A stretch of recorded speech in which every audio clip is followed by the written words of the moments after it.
Hey, good morning. Yes, it is. It's Sunday, October 22nd. Got a few things going on today. That's why I'm in the shop. I've got two different couples coming to look at the property.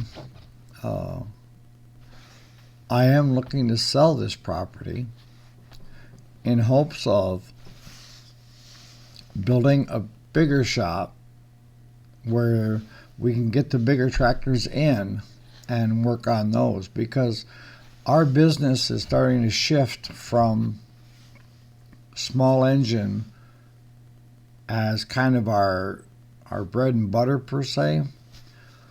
But I don't know how you guys are doing, but in the fall of the year and the winter, things slow right down for us on the small engine repair side. Lawnmowers aren't running, weed eaters, chainsaws.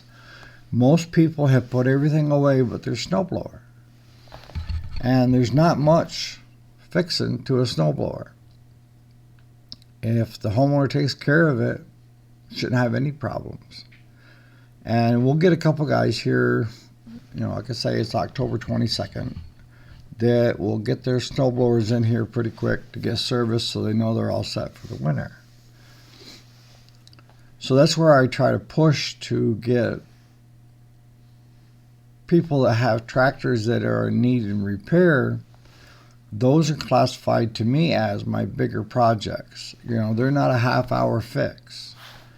And depending upon what the machine is, what it needs, but that's where the money is in the older tractors. Nobody wants to work on them. And thank God with Claude, he has the ability and he loves working on the older tractors. So, it's a win-win for us.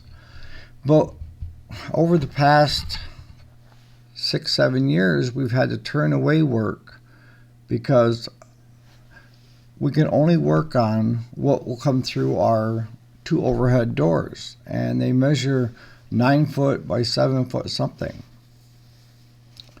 So that forces us to stay with the smaller stuff. We can't get into anything bigger with cabs on it and so forth, because the last thing you want to be doing is tearing a machine apart out in the front yard at 20 below zero.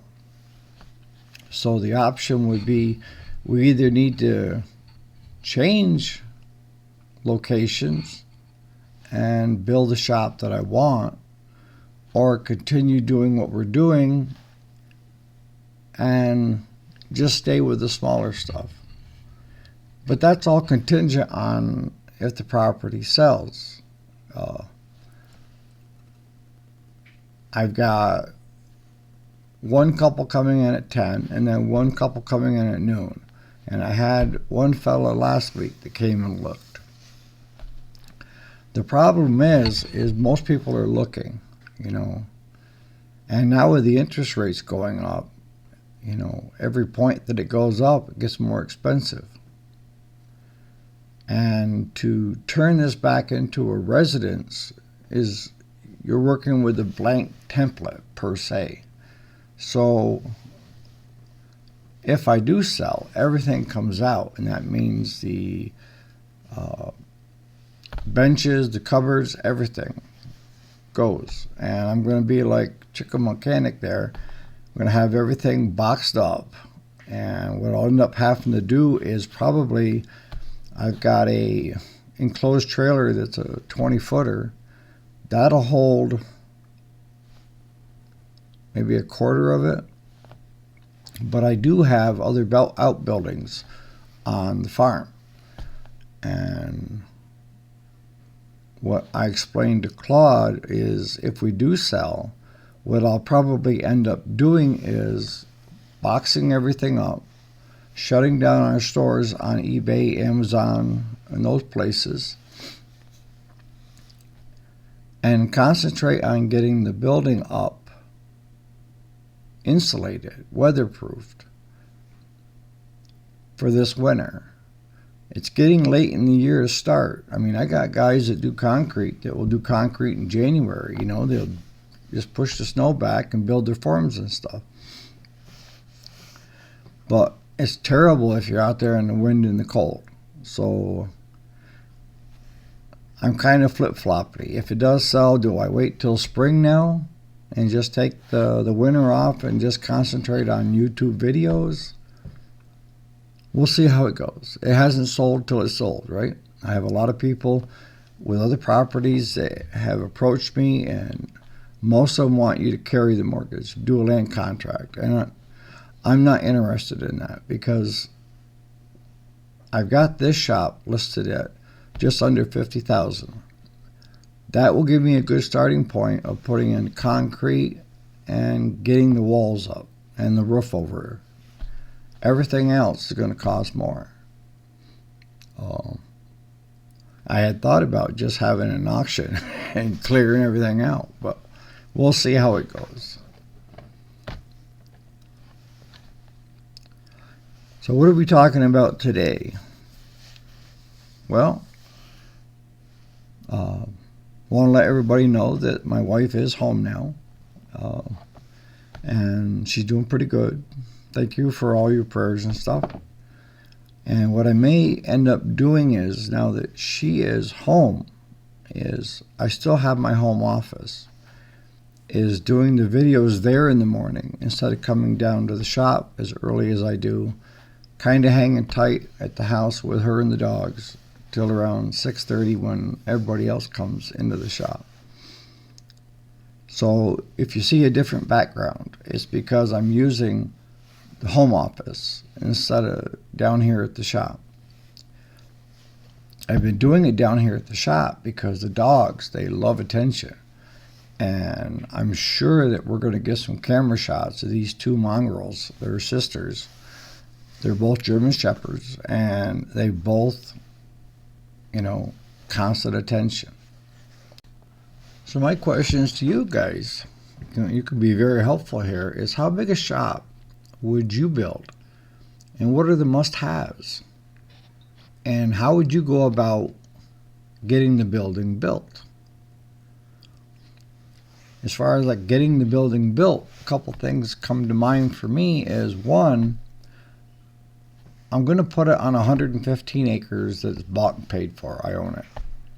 And there's no buildings on that property right now. So I've got a pad set up of item 4 crushed stone, so it's well drainage and stuff. But the two thoughts that came to mind would be, one, to do a construction loan and put the money from the sale of this property in the bank, put down 20%, and then carry a mortgage. And I know on that 115 acres, the bank isn't going to want all that land. So I'm going to have to survey out a section of 2 to 3 acres for the shop to sit on. Tax-wise, it'll still be the same. But for mortgage-wise, I know that they don't like to go over 5 acres. When I bought that property, I had gone to 3 different banks, and the one bank that I went to was the one I was doing my business checking, for the incorporated business. And they could see how much money I had in the savings, how much I had in the checking, how much stuff was coming in for money-wise. And I had an 800 plus credit score.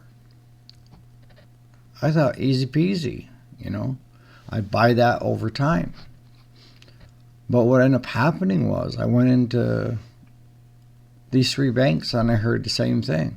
Your credit score is good, your down payment's good, but we do not finance anymore on vacant land, because over the years we got stuck with a lot of vacant property that we had to wholesale out. And even with my own company bank, I told them, I said, look, I'll put half down, cash. Still can't do it, Eric. So in that instance, what I ended up doing was I put 20 grand down on it, and then I carried a 5-year mortgage with the owner She was from New York City, hated the property. But I did it over the 5 years, paid it off in 4, and now I'm looking to put the building there. If I don't put it there, I got to put it up above. And when I say up above, that'd be up by camp on the 173-acre property that's already got outbuildings and has the house up there that we could rent out if we wanted to as a house. But the guys use it for hunting camp. And hunting season started, rifle did, this past weekend. Been miserable out. I went out yesterday for a while and got soaked. So how would you guys approach it? Would you go and do a construction loan and hold some of the money back to do other things with? Would you take the full amount of the sale of this building, put it towards the other, and then finance the remaining? Curious. And then how big would you do it? If you were going to build a brand new shop, how many square feet do we need? Because my idea, my train of thought is, well, I got to have one bay. There's probably a 12 by 10 or 12 by 12 overhead door. That'll give us the height and the width for the bigger tractors to get them in. And then I thought about just putting in be 9 foot by 7 foot overhead. So now you got 2 overhead doors here and then a man door. And then what I thought I would do is take and put a partition across, and then on the other side have the retail space to house inventory and so forth. We aren't seeing a lot of walk-ins. We never have. Most of our business has been online. So, I mean, I know some of this stuff. I'm just going to start boxing up and sell on eBay and wholesale lots. Just thin it out. There's no sense in having all this inventory if it isn't moving. And might as well get some of my money back on it. So I'm going to be moving to the new location with a heck of a lot less inventory. I'll start boxing up home light stuff. And guys like Randy's Small Engine on eBay, I know if I sent him a message that said, look, I got all this home light stuff. Some of it's new old stock, some of it's new. What are you offering? And he would take care of me. He'd do good. So that's the other option of not taking all the inventory. So I don't need a lot of space then in the other part, because I really don't feel like at this age of getting into floor planning and stuff like that.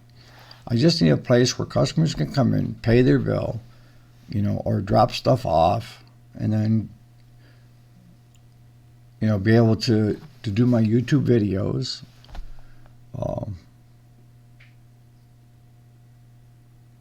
And that's about it. So if the property does sell, definitely let you guys know, and then it's going to be a little hectic anyways, but it shouldn't interrupt the videos because I'll be doing those at the home office.